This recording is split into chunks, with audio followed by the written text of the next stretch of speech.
Cypress Hills in the Big Country by Colter Wall is going to be played in standard tuning, and it comes out of standard shaped chords. The first chord is a C major. I've got my ring finger on the 6th string 3 fret, my pinky finger on the 5th string 3 fret, my second finger on the 4th string 2 fret, an open 3 string, my first finger on the 2 string 1 fret, and an open 1 string.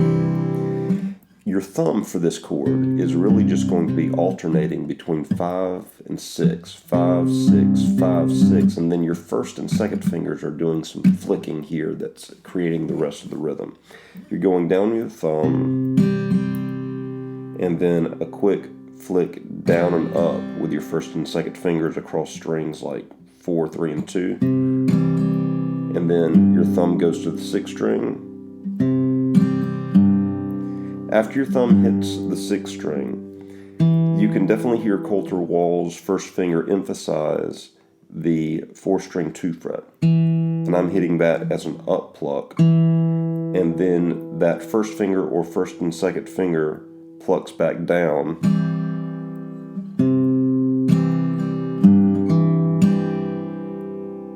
And then you pluck back up and emphasize the open 1 string. And then you go back to the C with your thumb, or the 5 string with your thumb, and you repeat this thing. So thumb, down, up, thumb, up, down, up is the rhythm that is getting played by me, and I'm pretty sure that's the rhythm that Colter Wall is playing there as well. Like a thumb, down, up, thumb, up, down, up, thumb, down, up, thumb, up, down, up.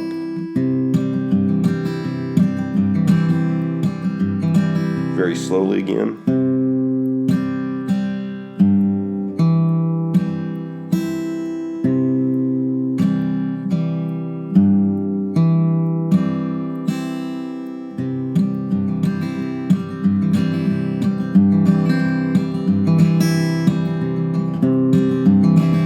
You get the idea. So, in the intro, there's also, it does that for like 2 rounds. And then you hear a happen. That's Colter playing that as well. That's just 5 string, 4 string, 3 string inside of the C chord. Then you go back into the rhythm. And then you hit your second finger, which is on the 4th string 2 fret, and slide it up to the 4th string 3 fret. Slide it back down to the 4th string 2 fret and open that 4th string, and you move into a G chord. This is now ring finger move. Your ring finger still on the 6th string 3 fret from that C chord. Pull your pinky finger back to the 1 string 3 fret, and then inside of this G chord. So you've gone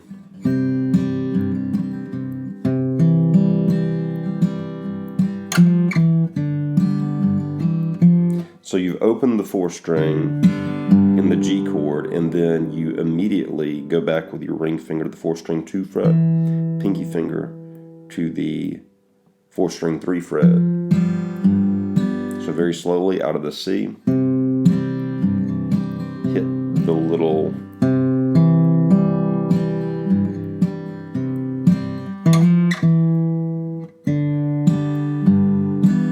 so open 4th string, down, ring finger on the 6th string 3 fret, and then immediately second finger, 4th string 2 fret, pinky finger, 4th string 3 fret.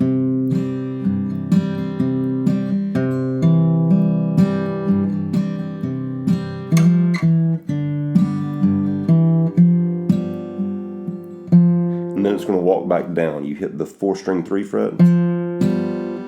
Lift your pinky finger to where your second finger still needs to be on the 4th string 2 fret. Open the 4th string, and then hit an open 5 string and hammer with your second finger to the 5 string 2 fret.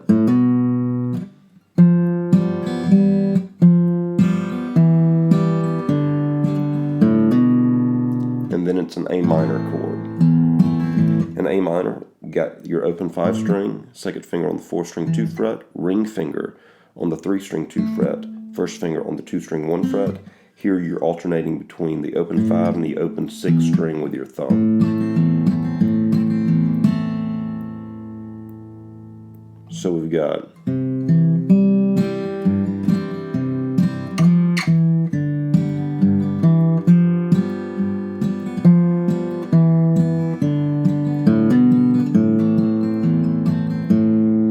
and then it's going to be a really long walk down with chords. You've got a C chord, so standard C chord that from earlier. And you're hitting a thumb, then kind of up with your first and second, and then down, up with your first and second. And that's going to be the strumming pattern on each of these chords. The second chord will be a moving chord with your trying to get to an A minor. And you move your second finger to the 5 string 2 fret, and then you go to the A minor, and then I reach with my ring finger to the 6 string 3 fret. Lift your first and second fingers here. For a G chord, we've got the C to that B to the A minor to the G chord, and then you've got an F chord. For the F chord, I'm grabbing the 6 string 1 fret with my thumb. My ring finger is on the 5 string 2 fret. My pinky finger is on the my ring finger is on the 5 string 3 fret. My pinky finger is on the 4 string 3 fret. My second finger is on the 3 string 2 fret, and my first finger is still on the 2 string 1 fret. So straight walk down again: C, B, A minor, G, the F major, and then an E minor. That's an open 6 string, second finger on the 5 string 2 fret, ring finger on the 4 string 2 fret, strings 3, 2, and 1 open, then to a D minor. That's an open 4 string. I bring my second finger to the 3 string 2 fret, I bring my pinky finger to the 2 string 3 fret, and my first finger to the 1 string 1 fret. You can fret this chord however is easiest for you, but for some reason out of habit, that's just how I move to it.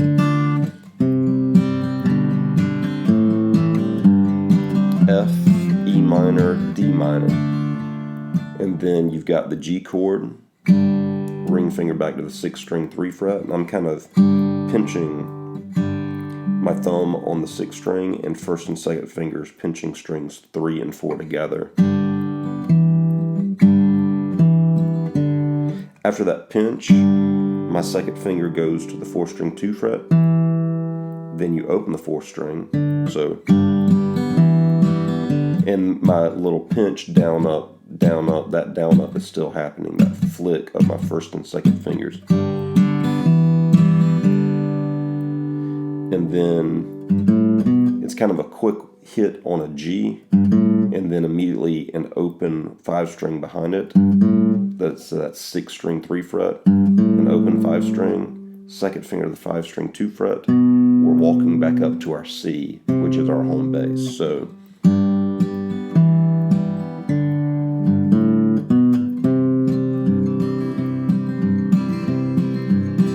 that's the intro. Whenever we get to the verse, it's just the C chord.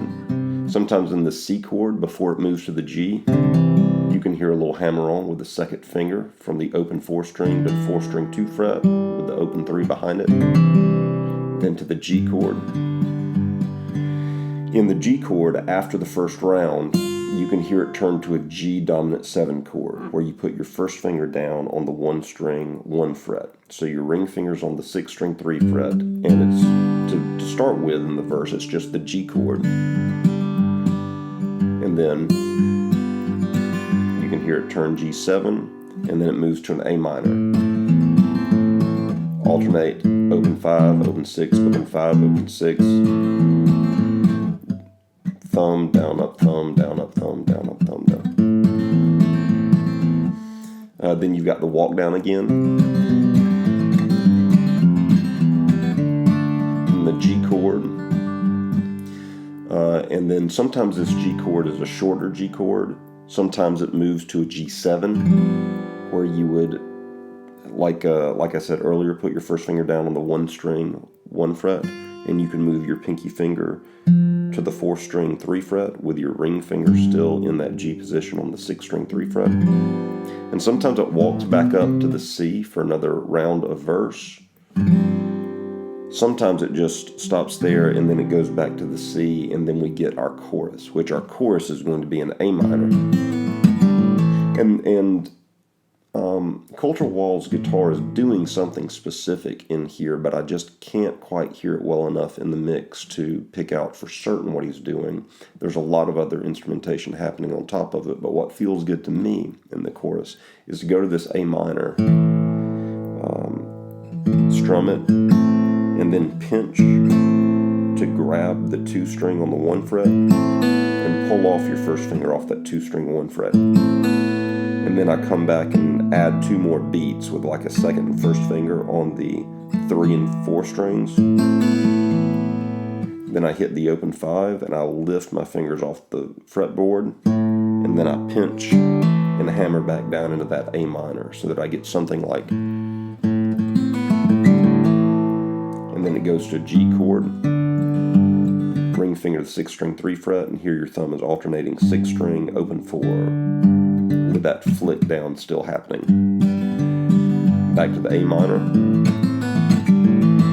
G chord, it hits that G chord and then it kind of decays and then it goes into that G7 and holds that G7. That is again ring finger on the 6 string 3 fret, ring finger blocking out the 5 string, pinky finger on the 4 string 3 fret, and open 3 string and open 2 string, and then your first finger on the 1 string 1 fret. I'm trying to move my finger so that you can see that. And then we get the walk down again.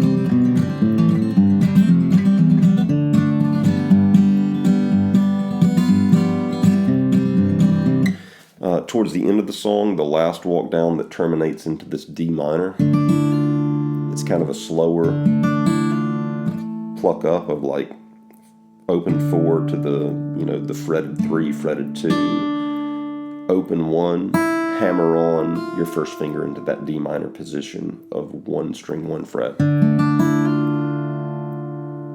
and then back to the G chord and ends on the C.